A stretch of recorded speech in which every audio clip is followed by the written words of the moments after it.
Welcome back, everybody. Today, I'm going to teach you how to make a submenu with Weebly. This is a great way to organize your website's navigation, especially when you have multiple related pages that fall under one main category. Let's get started. First, head over to your browser and type in Weebly.com.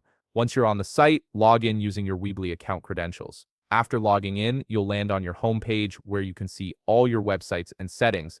Look at the left menu and you'll see an option labeled Website. Click on it, and then underneath it, click Edit Site. This will bring up a list of all the websites you've created with Weebly. Choose the website you want to edit from the list. Once you've selected it, look over to the right side of the screen and click the Edit button. This action will take you directly into the editor page of your chosen website, where you can make all your design and structural changes. Now that you're in the editor, click on Pages in the top left menu.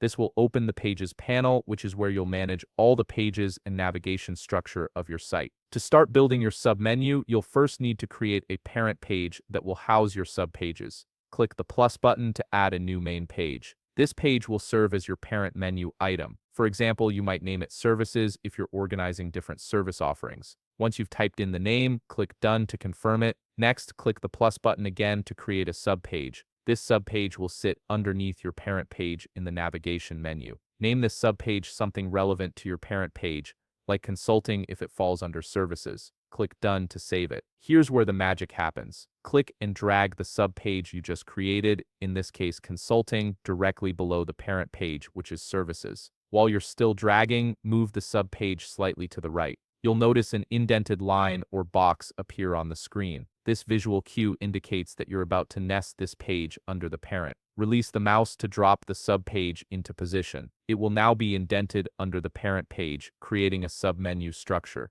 This means when visitors hover over or click on Services in your navigation menu, they'll see Consulting as a drop-down option beneath it. And that's it. You've successfully created a submenu in Weebly, making your website's navigation cleaner and more organized. If you found this video helpful, please leave a like, subscribe, and see you in the next video.